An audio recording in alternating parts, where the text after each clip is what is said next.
Inside this garage, we found what might be the most expensive car we've ever uncovered. And the owner didn't even know it existed for over 30 years. The original owner, who was his father, bought it brand new, and before he passed away, he hid it. For decades, nobody knew this car was here, not even his own son. But this isn't just any car. This is a Porsche 930 slant-nose turbo cabriolet. One of only 74 ever built, and we get to detail it. It was my dad's growing up. He was driving it, he put it to the side. I didn't know what happened to it, and he passed away in the house, and we have some squatters here. I had to put some power up in there to look around.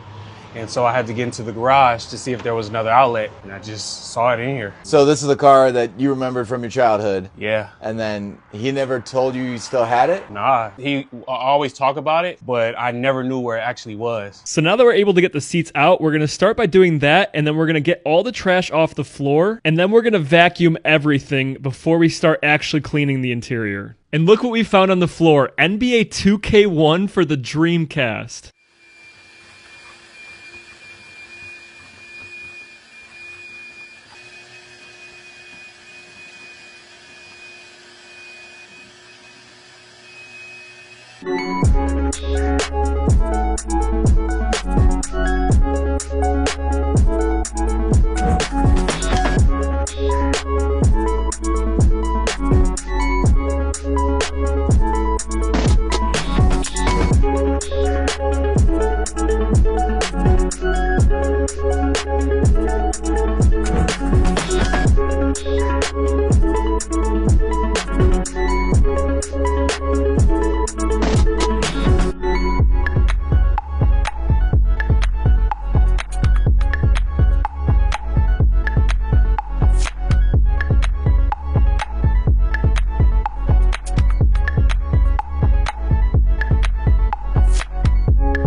All right, guys, now Tom is going to restore the steering wheel, and I've never seen somebody do this before, but the way that he makes it shine is absolutely insane, and we're definitely going to be taking notes from this for future details. All right, now it's time to polish the slant nose. This was sanded at some point. It unfortunately looks really, really bad in some areas. Oh. Looks a little bit better, huh? Oh, wow. Yo, this is dope.